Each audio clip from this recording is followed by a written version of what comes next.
왕의 귀환. 사무엘하 19장 1절에서 15절 말씀입니다. 어떤 사람이 요압에게 아뢰되 왕이 압살롬을 위하여 울며 슬퍼하시나이다 하니, 왕이 그 아들을 위하여 슬퍼한다함이 그날의 백성들에게 들리매 그날의 승리가 모든 백성에게 슬픔이 된지라. 그날의 백성들이 싸움에 쫓겨 부끄러워 도망함같이 가만히 성읍으로 들어가니라. 왕이 그의 얼굴을 가리고 큰 소리로 부르되 내 아들 압살롬아, 압살롬아, 내 아들아, 내 아들아 하니, 요압이 집에 들어가서 왕께 말씀드리되 왕께서 오늘 왕의 생명과 왕의 자녀의 생명과 처첩과 비빈들의 생명을 구원한 모든 부하들의 얼굴을 부끄럽게 하시니, 이는 왕께서 미워하는 자는 사랑하시며 사랑하는 자는 미워하시고 오늘 지휘관들과 부하들을 멸시하심을 나타내심이라. 오늘 내가 깨달으니 만일 압살롬이 살고 오늘 우리가 다 죽었다면 왕이 마땅히 여기실 뻔하였나이다. 이제 곧 일어나 나가 왕의 부하들의 마음을 위로하여 말씀하옵소서. 내가 여호와를 두고 맹세하옵나니 왕이 만일 나가지 아니하시면 오늘 밤에 한 사람도 왕과 함께 머물지 아니할지라. 그리하면 그 화가 왕이 젊었을 때부터 지금까지 당하신 모든 화보다 더욱 심하리이다 하니, 왕이 일어나 성문에 앉음에 어떤 사람이 모든 백성에게 말하되 왕이 문에 앉아 계신다 하니 모든 백성이 왕 앞으로 나아오니라. 이스라엘은 이미 각기 장막으로 도망하였더라. 이스라엘 모든 지파 백성들이 변론하여 이르되 왕이 우리를 원수의 손에서 구원하여 내셨고 또 우리를 블레셋 사람들의 손에서 구원하셨으나 이제 압살롬을 피하여 그 땅에서 나가셨고 우리가 기름을 부어 우리를 다스리게 한 압살롬은 싸움에서 죽었거늘 이제 너희가 어찌하여 왕을 도로 모셔올 일에 잠잠하고 있느냐 하니라. 다윗 왕이 사독과 아비아달 두 제사장에게 소식을 전하여 이르되 너희는 유다 장로들에게 말하여 이르기를 왕의 말씀이 온 이스라엘이 왕을 왕궁으로 도로 모셔오자 하는 말이 왕께 들렸거늘 너희는 어찌하여 왕을 궁으로 모시는 일에 나중이 되느냐. 너희는 내 형제여 내 고륙이거늘 너희는 어찌하여 왕을 도로 모셔오는 일에 나중이 되리요 하셨다 하고, 너희는 또 아마사에게 이르기를 너는 내 고륙이 아니냐. 내가 요압을 이어서 항상 내 앞에서 지휘관이 되지 아니하면 하나님이 내게 벌 위에 벌을 내리시기를 바라노라 하셨다 하라 하여 모든 유다 사람들의 마음을 하나같이 기울게 하매 그들이 왕께 전가를 보내어 이르되 당신께서는 모든 부하들과 더불어 돌아오소서 한지라. 왕이 돌아와 요단에 이르매 유다 족속이 왕을 맞아 요단을 건너가게 하려고 길갈로 오니라. 할렐루야. 우리 하나님께 감사와 영광의 박수 올려드리겠습니다. 축복된 주일 현장 예배에 오신 모든 성도님들과 지금 실시간 온라인 생방송으로 함께하고 계신 국내의 모든 성도님들에게 하나님의 은혜와 축복이 넘치도록 임하기를 원합니다. 제가 좀 지쳐 있었는데 오늘 성가대 찬양을 들으니까 얼마나 그냥 막 정신이 확 드는지 기쁨과 능력의 찬양 우리 너무 감사합니다. 우리 황혜재 지휘자님과 우리 이부 성가대 한번 힘찬 격려의 박수 부탁합니다. 감사합니다. 이렇게 본인들이 은혜 받고 성령의 기쁨으로 찬양하시니까 얼마나 좋은지 모르겠습니다. 우리 함께 기도하시고 말씀 보겠습니다. 사랑하는 아버지, 지난 한 주도 여러 가지 일들이 우리의 삶에서 있었지만 오늘도 하나님의 말씀의 은혜로 새롭게 회복되기를 원합니다. 부족한 종을 감추시고 우리 주님 홀로 영광 받으시옵소서. 예수님 이름으로 기도했습니다. 아멘. 지난주에 우리는 반역의 수괴 압살롬이 다윗의 부하 요압의 손에 아주 비참하게 죽는 모습을 살펴보았습니다. 그 소식을 접하고 다윗 왕은 깊은 충격과 슬픔에 빠졌습니다.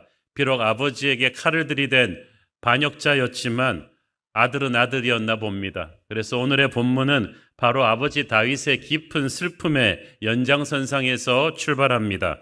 1절, 2절 읽습니다. 어떤 사람이 요압에게 아뢰되 왕이 압살롬을 위하여 울며 슬퍼하시나이다 하니 왕이 그 아들을 위하여 슬퍼한다 함이 그날의 백성들에게 들림에 그날의 승리가 모든 백성에게 슬픔이 된지라. 아들 압살롬을 잃고 다윗이 그냥 한두 시간 통곡한 게 아니었던 것 같아요. 그냥 몇 시간이 지나도록 땅이 꺼지라 슬퍼하고 애통해했습니다. 근데 문제는 마하나임 성이 작은 성이고 다윗은 왕이었다는 사실이죠. 모두가 그의 일거수일투족을 지켜보고 있는데 그날 다윗을 위해 싸우다가 죽은 아군 병사들도 많지 않았겠어요? 그러면 아들 잃은 그 부모들도 많았을 텐데 그래도 그날 큰 승리를 거두었기 때문에 각자 개인적인 슬픔을 억제하고 있었는데 아니 왕을 위해 목숨 걸고 싸운 아군 장수도 아니고 아버지를 죽이려고 반역을 일으킨 반란군의 수괴 압살롬의 죽음을 오히려 왕이 이렇게 애통해하고 있으니까 성한 분위기가 어떻게 되었겠어요? 굉장히 썰렁해지다 못해 차갑게 가라앉아 버렸겠죠? 너무나 강한 적과 싸워 이긴 기적 같은 대승이었습니다. 만약에 이 전쟁에서 패했더라면 왕과 백성들은 전멸을 당할 수도 있는 일이었는데 이런 기적 같은 승리를 눈앞에 두고 아버지를 아버지라 부르지 못하는 것처럼 승리의 축제를 축제라고 부르지 못하는 이런 얄궂은 상황이 되어버렸어요.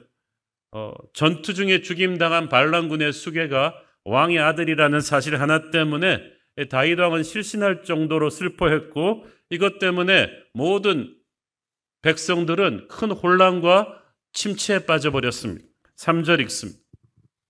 그날의 백성들이 싸움에 쫓겨 부끄러워 도망함같이 가만히 성읍으로 들어가니라. 저기서 백성들이 이제 승리하고 귀환하는 다윗의 병사들을 말합니다. 지금 엄청난 승리를 거두고 왔으니까 아주 빅토리 퍼레이드, 승리의 행진을 해야 되는데 다윗 왕이 그렇게 슬퍼하고 있다는 소식이 귀환하는 병사들한테 전해지면서 전부 다 고함을 지르고 환호성을 지르다 갑자기 쑥 가라앉아 버렸어. 마치 패전한 군대처럼 눈치를 슬슬 보면서 기가 죽어서 성으로 들어올 수밖에 없었고 백성들도 이들을 마음껏 웰컴할 수가 없었어요. 고금의 어느 나라 어느 역사에 이렇게 큰 승리를 거두고 이렇게 썰렁하게 승리의 잔치를 벌이는 병사들이 있었겠습니까? 근데 다윗은 그런 것을 전혀 의식하지 못하고 그냥 계속해서 압살롬을 잃은 충격과 슬픔을 계속 쏟아냈습니다. 4절 읽습니다. 왕이 그의 얼굴을 가리고 큰 소리로 부르되 내 아들 압살롬아 압살롬아 내 아들아 내 아들아 하니 와, 이 얼굴을 가리고 계속해서 큰 소리로 우는 것은 정말 억제할 것 없는 간이 찢어지는 것 같은 큰 슬픔의 표현입니다. 왕이 아니라 딴 사람이었다면 감히 반란군의 수괴의 죽음을 애도하는 것만으로 사형감입니다. 근데 사실 다윗의 슬픔은 단순히 아들을 잃은 슬픔 때문만은 아닙니다. 이 모든 것이 오래전 자신이 저지른 죄의 결과였음을 다윗은 인지하고 있었어요. 오래전에 자기가 저질렀던 밧세바와의 불륜, 그것을 은폐하려고 그녀의 남편을 죽이고 그로 인해 하나님이 심판의 예언을 다윗에게 내리셨죠. 너희 집안의 앞으로 칼이 끊이지 않을 것이다. 그 예언 그대로 다윗의 자식들 사이에서 근친상간이 일어나고 형제간의 살인이 일어나고 급기야는 아들이 아버지에게 반역의 칼을 겨누는 이 일들의 시작이 자기의 죄악 때문이었음을 알고 결국은 오늘날 이 압살롬의 이런 비참한 죽음까지도 자기의 죄 때문임을 하나님 앞에 통회하고 자복하는 그런 슬픔도 다 버무러져 있는 거예요. 그런데 문제는 다윗의 그런 깊은 영적인 고뇌까지 백성들이 다 알 수는 없었습니다. 그냥 지금 겉으로 보기에는 아들의 이런 슬픔에 공과 사를 구별하지 못하는 그런 지도자의 모습이에요. 다윗은 조용히 밀실에서 슬퍼하고 회개했어야 될 일인데 일단 밖으로 나오면 자기를 지켜보고 있는 백성들을 생각했어야만 했습니다. 반란군과 싸우기 위해 목숨을 바쳤던 부하 장병들과 그 장병들 중에서 전사한 사람들, 그리고 그 전사한 자들의 부모들을 위로했었어야만 했어요. 그런데 다윗이 너무 자신의 감정에만 몰입되어 있다 보니까 자기가 공인이라는 걸 깜빡한 거예요. 그래서 승리의 잔치를 벌여야 될 나라 분위기를 그냥 이렇게 다운시켜 버렸어. 우리도 상처를 너무 크게 받아서 너무 고통스러우면 주변 사람 신경 쓰지 못하는 때가 있습니다. 깜빡 잊고 그냥 감정 표현을 그냥 해버리는 때가 있어요. 내가 너무 고통스러우니까 다른 사람들은 다 이해할 것이다라고 생각할 수도 있습니다. 고통이 우리를 이기주의자로 만들죠. 그러나 어른이, 리더가 그렇게 하면 미치는 파급 효과가 큽니다. 그러므로 하나님 앞에서 홀로 울고 아파할지라도 공동체 앞에서는 내가 가지고 있는 영향력을 생각해야 됩니다. 그래서 감정을 절제할 줄 알아야죠. 슬퍼도 그 눈물을 삼킬 수 있는 것, 그래서 지도자의 자리는 어려운 것입니다. 이 상황을 지켜보던 군사령관 요압이 안 되겠다, 이대로 놔두면 그냥 나라가 끝도 없이 이 분위기로 가라앉겠다고 판단하고 자기가 총대를 메고 왕에게 직언하기로 결심합니다. 5절 6절 읽습니다. 요압이 집에 들어가서 왕께 말씀드리되 왕께서 오늘 왕의 생명과 왕의 자녀의 생명과 처첩과 비빈들의 생명을 구원한 모든 부하들의 얼굴을 부끄럽게 하시니 이는 왕께서 미워하는 자는 사랑하시며 사랑하는 자는 미워하시고 오늘 지휘관들과 부하들을 멸시하심을 나타내심이라. 오늘 내가 깨달으니 만일 압살롬이 살고 오늘 우리가 다 죽었다면 왕이 마땅히 여기실 뻔하였나이다. 요압의 아주 그냥 전곡을 찌르는 말을 하지 않습니까? 만약 이 전쟁에서 졌더라면 적이 우리를 어떻게 했을 것 같습니까? 이때까지 압살롬과 반란군의 행보를 볼 때 그들은 결코 우리에게 자비를 베풀지 않았을 것입니다. 압살롬은 왕도 죽이고 왕의 부인들도 죽이고 우리도 다 죽였을 것입니다. 그런데 왕의 부하들이 목숨을 걸고 싸워서 반란군을 무너뜨렸기 때문에 이제 왕은 살아난 것입니다. 그러면 왕을 위해 생명 걸고 싸운 부하들을 위해서 성대한 축제를 벌여줘도 모자란 판에 어찌 이 모든 문제의 발단인 반역의 수괴 압살롬을 위해서 왕이 이토록 공공연히 슬퍼할 수가 있느냐? 그렇게 해서 왕을 위해 싸운 우리 군대를 오히려 죄인처럼 만들 수가 있는 것이냐? 차라리 우리가 죽고 압살롬이 살았더라면 왕이 기뻐했겠느냐? 진짜 그런 마음은 아니지 않느냐? 하지만 지금 왕이 하고 있는 말과 행동은 모든 백성들에게 그런 오해를 사기에 충분하다. 정신 차리시라. 이런 거죠. 7절 읽습니다. 이제 곧 일어나 나가 왕의 부하들의 마음을 위로하여 말씀하옵소서. 내가 여호와를 두고 맹세하옵나니 왕이 만일 나가지 아니하시면 오늘 밤에 한 사람도 왕과 함께 머물지 아니할지라. 그리하면 그 화가 왕이 젊었을 때부터 지금까지 당하신 모든 화보다 더욱 심하리이다 하니. 사실 다윗이 20대부터 요압은 거의 40-50년을 다윗 왕과 함께 동고동락했던 수많은 위기를 함께 넘겨왔던 사람이죠. 그런 요압이 말하는 거예요. 젊었을 때부터 왕이 겪었던 그 어떤 위기보다 이게 지금 큰 위기다. 끝까지 왕을 위해 싸운 충신들을 이렇게 낙심시키면 이 밤에 누가 왕의 곁에 남아있겠느냐. 백성들이 다 떠나버릴 수 있고 그러면 전투에서 이겨놓고 우리는 나라가 망할 수도 있는 것이다. 그러면 진짜 모든 것이 끝나는 건데 그걸 원하는 거냐. 군부의 실력자 요압이 아니면 이렇게 다윗에게 대놓고 직언할 수 없었을 것입니다. 사태가 심각했기 때문에 그렇게 했겠죠. 하지만 아무리 그래도 요압은 신하고 다윗은 왕입니다. 이렇게 무례하고 과격한 언어로까지 얘기할 필요는 없어요. 다윗이 우매한 사람도 아니고 한마디만 해도 알아듣잖아요. 성경은 그래서 우리가 진리를 말하되 사랑 가운데 말하라. Speak the truth in love를 강조하는 거예요. 다윗은 요압의 말하는 내용보다 그 말하는 어투에 더 상처를 받았을 것입니다. 게다가 요압이 누굽니까? 다윗의 당부를 무시하고 압살롬을 잔혹하게 부하들과 함께 난도질 쳐서 죽인 장본인이에요. 이 뉴스 정보를 이미 다윗도 지금쯤 보고받아 알고 있을 텐데 요압도 양심이 있으면 그래도 와서 말이죠. 거기에 대해 한마디라도 조금 왕의 마음을 위로해 줘야 되잖아요. 아유, 죄송합니다, 전하. 제가 난전 중에 할 수 없이 압살롬을 죽였습니다. 왕의 마음이 아프시겠죠. 거기에 대해서 정말 죄송하게 생각합니다. 그러나 어쩔 수 없었습니다. 말이라도 말이죠. 이 말 한마디부터 해놓고 시작을 해야 되는데 다짜고짜 와가지고 다윗 왕의 잘못만 질책하니까 얼마나 다윗이 상처를 받았겠어. 여러분도 직장생활 하시는 분, 리더한테 직언할 때 참 지혜롭게 하십시오.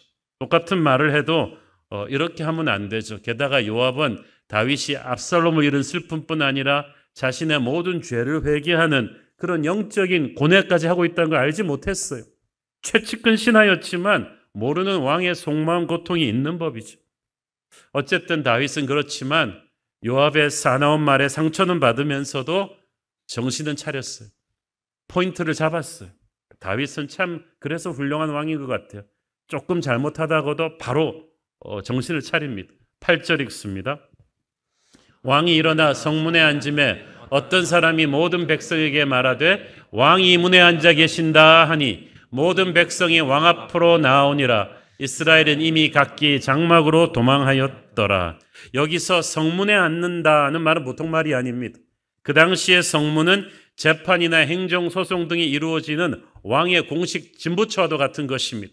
성문에 앉을 때는 잠옷 입고 앉지 않습니다. 딱 왕의 예복을 딱 입고 목욕 재개하고 딱 왕관을 쓰고 칼을 차고 딱 앉아서 왕의 임무를 이제 수행하기 시작했다는 뜻이에요.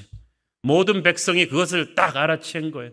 모든 백성이 나왔다는 말은 좀 늦긴 했지만 승리의 퍼레이드를 하게 했고 백성들이 앞으로 처결해야 될 여러 가지 일들을 가지고 나와서 왕 앞에 나왔다는 뜻. 그러니까 이제 왕국이 정상적으로 돌아가기 시작했다는 뜻입니다.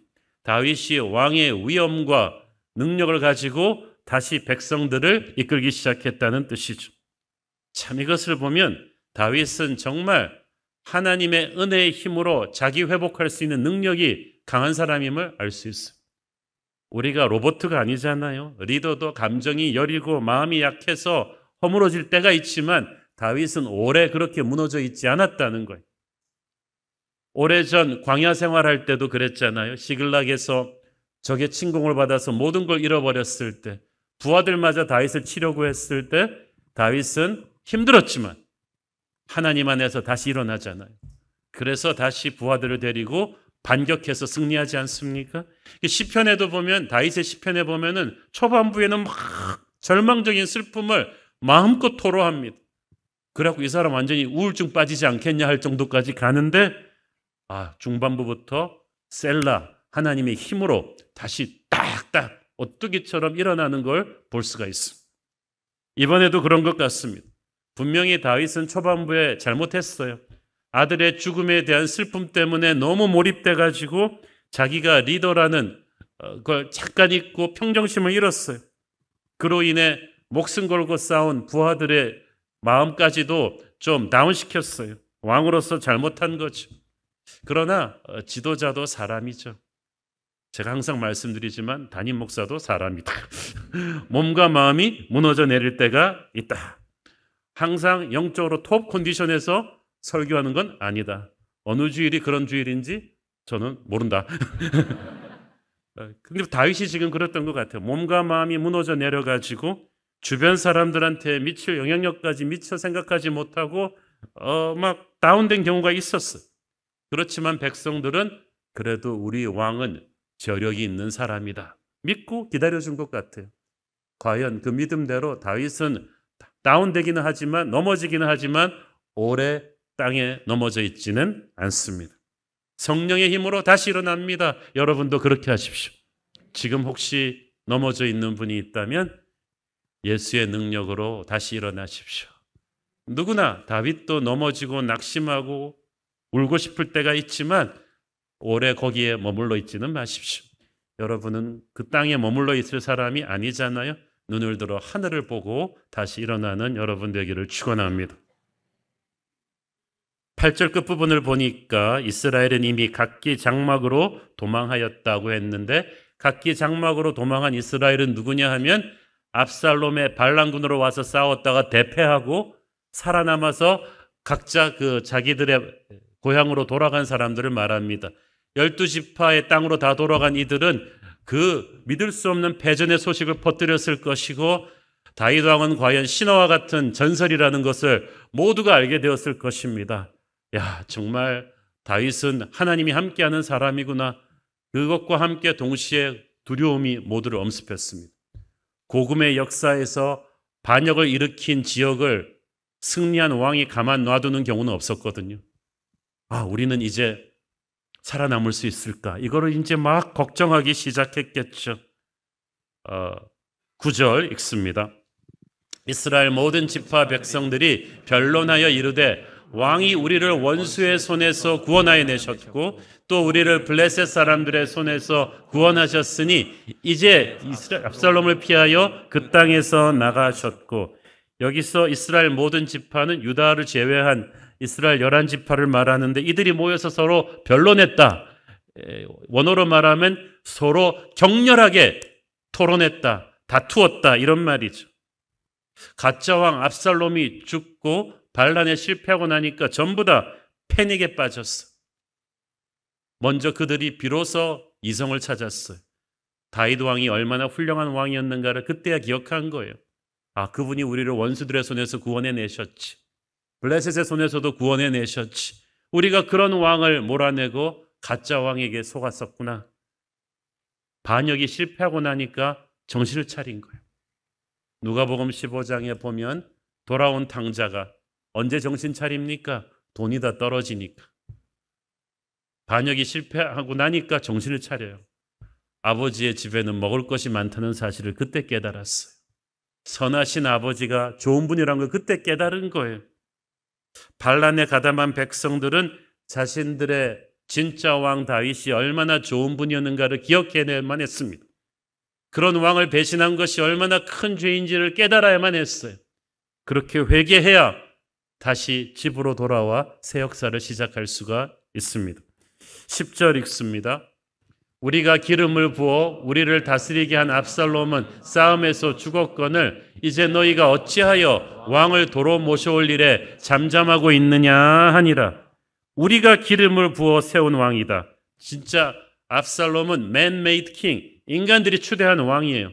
하나님이 기름 부어 세운 왕 다윗이 버젓이 있는데 인간들이 자기들의 왕을 세워서 하나님의 왕 다윗을 밀어냈어요. 그 반란이 성공할 수가 있겠습니까?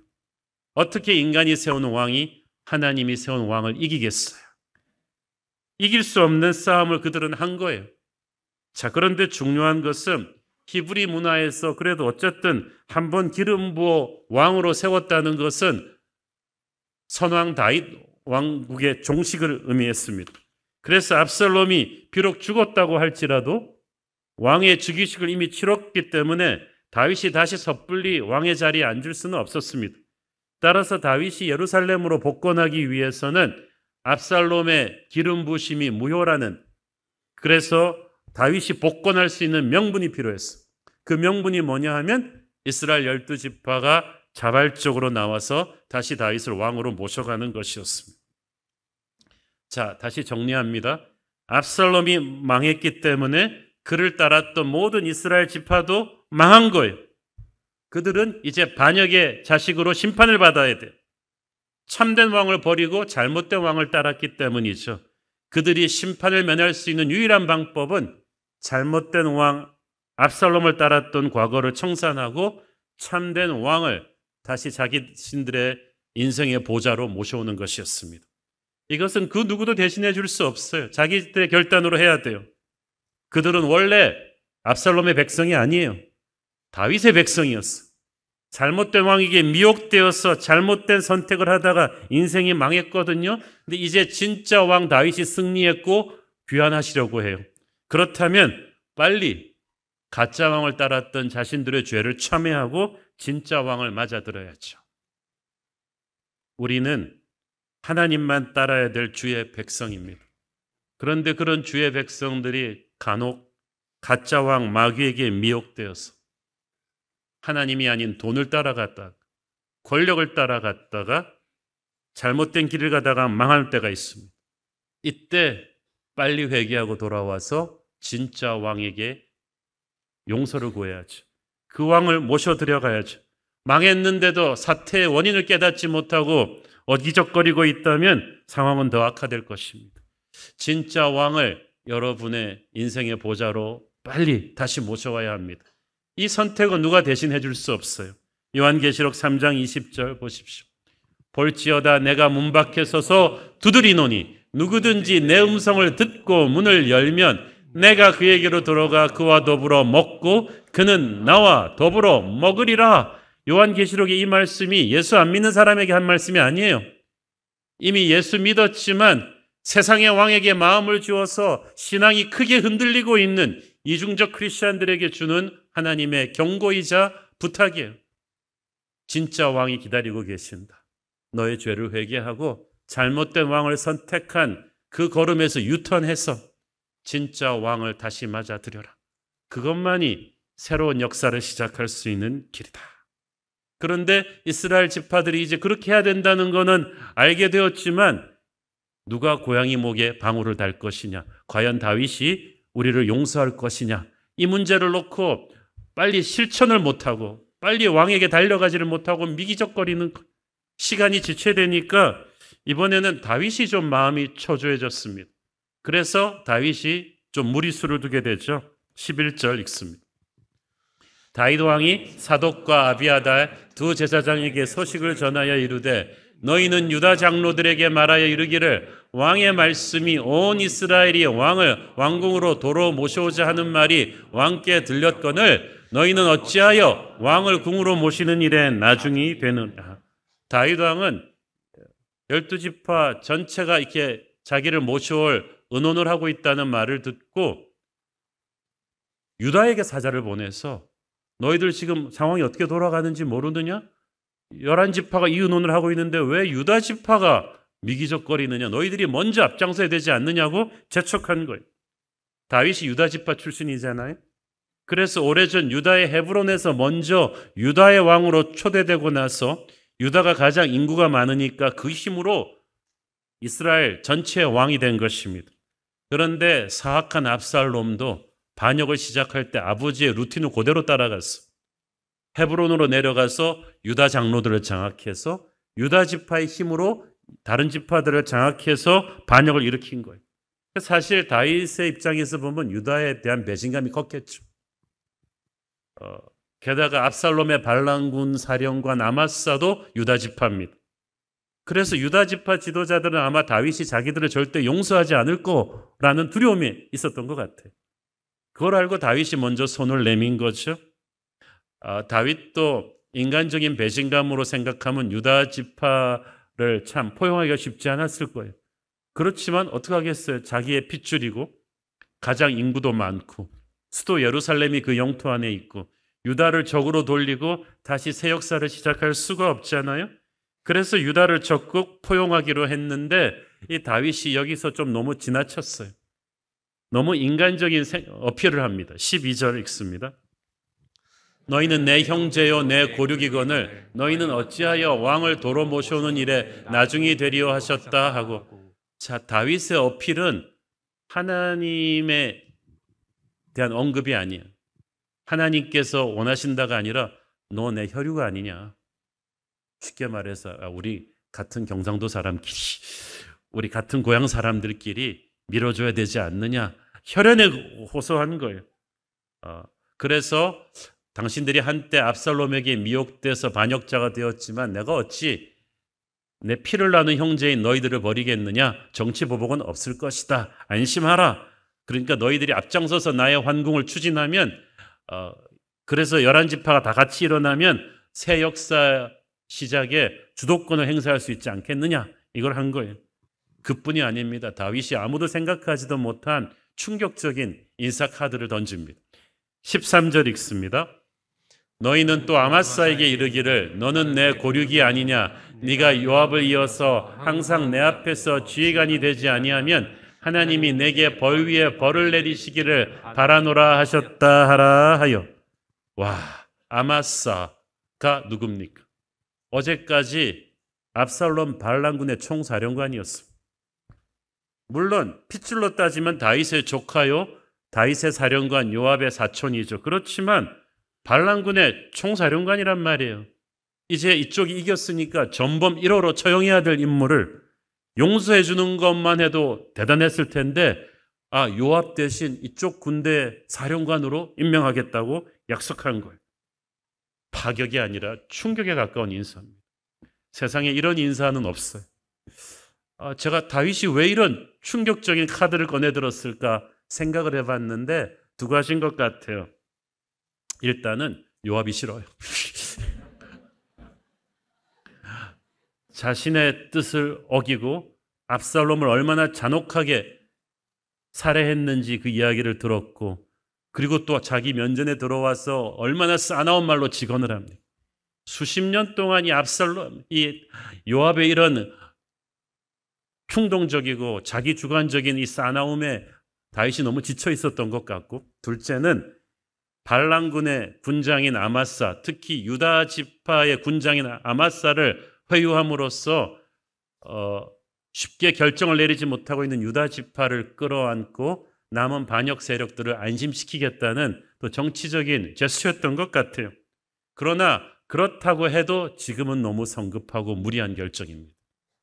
왜냐하면 아무리 미워도 요압은 목숨 걸고 반란군을 진압한 다윗의 군대 수장이에요. 그런 큰 공이 있는 장군을 하루아침에 해임하고 어저께까지 압살롬의 오른팔이 되어 싸웠던 아마사를 군대 지휘관으로 임명한다? 이거는 상벌이 공정해야 되는 통치에서 있을 수 없는 일이죠. 군대가 아직 납득하기 어려울 것입니다. 그래서 그 다음 주 본문에서 다루겠지만 이것은 군부에 큰 반란을 일으키고 와서 요압이 아마사를 또 죽이는 그런 비극을 맞죠. 하지만 아마사를 이렇게 끌어안겠다는 다윗의 제안은 유다 지파를 안심시키는 효과는 있었어요. 14절을 보면 이 유다 지파 모든 유다 사람들의 마음을 하나같이 기울게 하며 그들이 왕께 전가를 보내어 이르되 당신께서는 모든 부하들과 더불어 돌아오소서 한지라. 그래서 일단 표면적으로는 유다 지파의 마음을 얻어서 그들이 적극적으로 주도해서 왕의 황궁을 추진합니다. 그래서 다윗의 뜻대로 단편적으로는 이루어진 것 같은데 이것은 이제 다음 주부터 시작되는 또 다른 분열을 가져오게 되죠. 사실 다윗이 이 자기의 황궁을 추진하게 하고 싶었으면 유다 지파에게만 사자를 보낸 게 아니라 다른 11지파한테도 똑같이 사자를 보냈어야만 했어요. 그래서 이왕이면 다 같이 나와서 다윗의 황궁을 추진하게 해야 되는데 유다 지파가 자기의 혈육이기 때문에 자기의 홈그라운드이기 때문에 어쨌든 유다 지파를 먼저 장악해서 하려는 그 다윗의 인간적인 생각, 기도 안 하고 해버린 이 생각 때문에 오히려 유다 지파와 다른 이스라엘 지파들과의 또 다른 분열이 일어나게 되죠. 여러분, 사실 반란을 진압하는 데 있어서 전투는 쉬워요. 그렇지만 갈라진 민심을 회복시키는 건 너무너무 어려워요. 우리나라도 그렇잖아요. 대선은 금방 끝나요. 대선 뒤에 갈라진 이 민심을 지금 보수 진보가 딱 반으로 나눠져 있잖아요. 이걸 하나로 회복하는 거는 굉장히 어렵지 않습니까? 다윗은 이 어려운 숙제를 풀기 위해서 하나님 앞에 기도하며 지혜를 구했어야 되는데 다윗이 그거 했다는 말이 없죠. 빨리 예루살렘으로 돌아와서 왕권을 회복하겠다는 생각이 너무 급해가지고 그는 이 일을 너무 인간적인 방법으로 추진하다가 문제들을 일으킵니다. 여러분, 그래서 우리가 하나님의 뜻임을 확신할 때도 그것을 이루는 과정에서 기도를 많이 하셔야 됩니다. 정말 지혜가 필요해요. 하나님의 뜻을 행할 때도 그 과정 하나하나에서 정말 예민하거든요. 우리가 기도하고 하나님의 지혜를 구하지 않으면 일이 그르쳐질 수가 있다는 거죠. 하지만 조급한 마음에 그런 무리수는 두었지만 어떻게든 예루살렘으로 돌아가려는 다윗 왕의 열정 하나만큼은 높이 살 필요가 있습니다. 반란군을 물리친 다윗이 어떻게든 속히 예루살렘으로 돌아가고자 했습니다. 왜냐하면 왕이 있어야 될 자리는 바로 예루살렘이었기 때문이죠. 여러분, 인생에서 자기가 어떤 일이 있어도 반드시 있어야 될 자리를 지키는 것은 너무나 중요해요. 스포츠에서도요, 위치 선정이 얼마나 중요합니까? 인생에서도요, 자기가 지켜야 될 자리, 서야 될 자리를 인생의 절대 우선순위로 잡아서 딱 지켜주는 것이 너무나 중요해요. 가장 아버지와 어머니들은 부모의 자리를 지켜줘야 돼요. 어떤 힘든 일이 있어도 말이죠. 나라의 지도자는 위기의 순간에도 그 자리를 지켜줘야 돼요. 교회도 마찬가지죠. 사실 예루살렘에 돌아가면 수많은 문제들이 산적해 있습니다. 예루살렘 결코 편한 곳 아니에요. 이 돌아갈 예루살렘은 수십 년간 다윗이 다스려왔던 평화롭고 은혜로운 예루살렘이 아닙니다. 압살롬의 반란군이 완전히 쑥대밭을 만들고 휘젓고 간 곳이. 복구하고 회복시켜야 될 일이 너무너무 많을 거예요.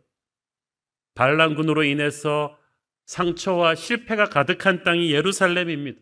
아직도 도시 어느 곳에 정부 조직 어디에 반란군의 자녀 세력들이 남아있다가 다윗을 노릴지 알 수가 없었어요. 수많은 사람들이 반란군 편에 붙었기 때문에 이제 다시 들어가서 옥석을 가려서 누구를 벌하고 또 누구를 믿고 다시 기회를 줘야 될지 알 수가 없어요. 그런 복잡하고 힘든 예루살렘이에요. 그런데 다윗은 그래도 그곳에 돌아가기를 원했다. 이것이 훌륭한 점이에요.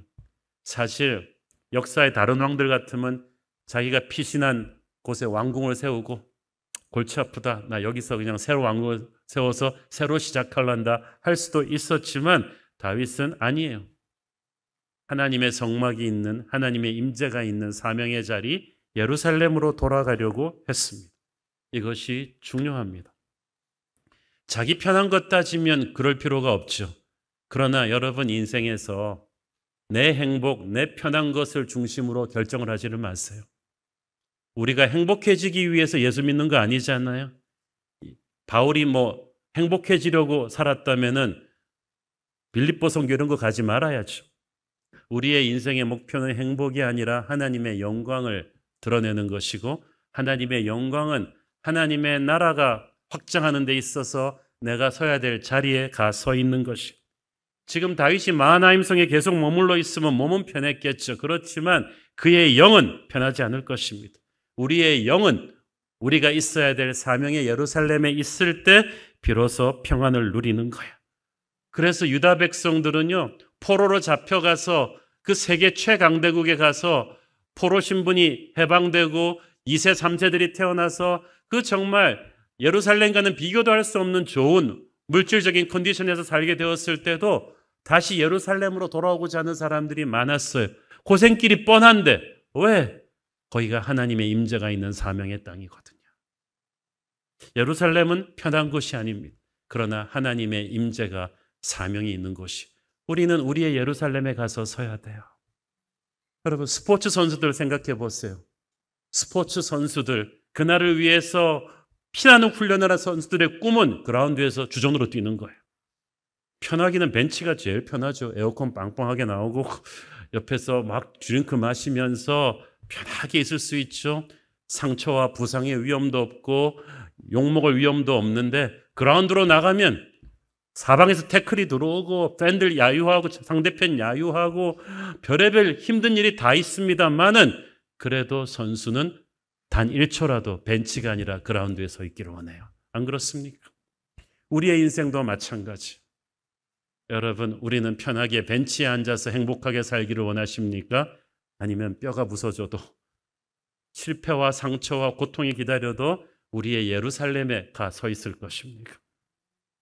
코로나 때 선교사님들이 많이 들어오셨어요, 한국에. 그래서 저도 좀 많이 만나보고 우리가 격려하는 사역도 많이 했는데, 제가 선교사님들 여러분과 얘기해 보면서 깜짝 놀란 게 있어요. 일하시던 선교지가 엄청 터프한 곳들이었어요. 전기도 수돗물도 잘 안 들어오는 아프리카, 어떤 때는 배를 타고 한참 들어가야 되는 인도네시아의 섬, 그래서 막 물도 조심해서 마셔야 되고요. 툭하면 말라리아 걸리고 그런 데서 살다가 한국에 오니까 전부 다 한국 사람이라서 한국말 잘 통하죠. 안전하죠. 툭하면 병원 갈 수 있죠. 막 이렇게 편한데 이분들이 한두 달만 있으면 그 목이 뜯기던 아프리카가 그립대요. 자기가 거기 있어야 된다는 거예요. 아니 거기 가서 그 고생 하는데 좀 들어온 김에 푹 안 쉬어지는 거예요. 몸은 쉬고 싶은데 마음은 그들의 예루살렘에 가 있는 거예요. 다윗이 그랬습니다. 그게 하나님의 사람이에요. 하나님의 사람은 예루살렘과 영적으로 연결되어 있기 때문에 그곳을 떠나서는 기쁨이 없어요. 목사님들이 목회 힘들다고 좀 목회 그만두고 좀 쉬고 싶다는 분 1년만 쉬니까 페인이 되더라고요. 쓰러져 죽어도 목사는 목회지의 자리에 있어야 되는 거예요. 다윗은 예루살렘에 있어야 되는 왕이었어요.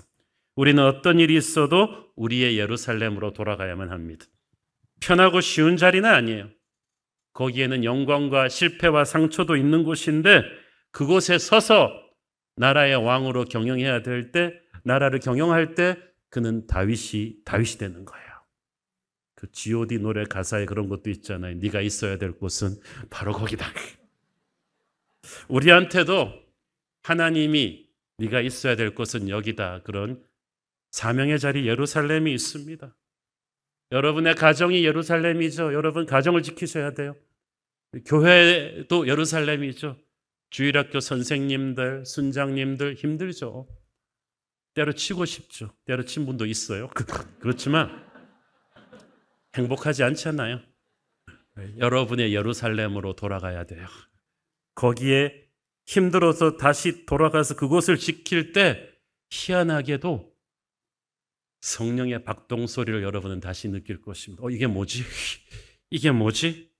상처와 실패가 있었던 자리인데 사명의 자리로 돌아가면 돌아간 사람에게만 느낄 수 있는 하나님의 은혜가 있어요.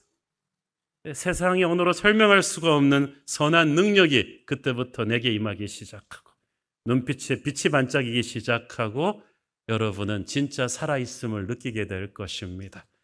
다윗처럼 무리수를 써더라도 어떻게든 예루살렘으로 돌아가겠다는 열망, 하나님이 주신 사명의 자리로 반드시 가서 쓰러져 죽더라도 거기서 쓰러져 죽겠다는 그런 패션을 여러분이 가지고 살면 하나님이 다윗에게 부어주셨던 은혜와 축복을 누리게 될 줄로 믿습니다. 기도하겠습니다.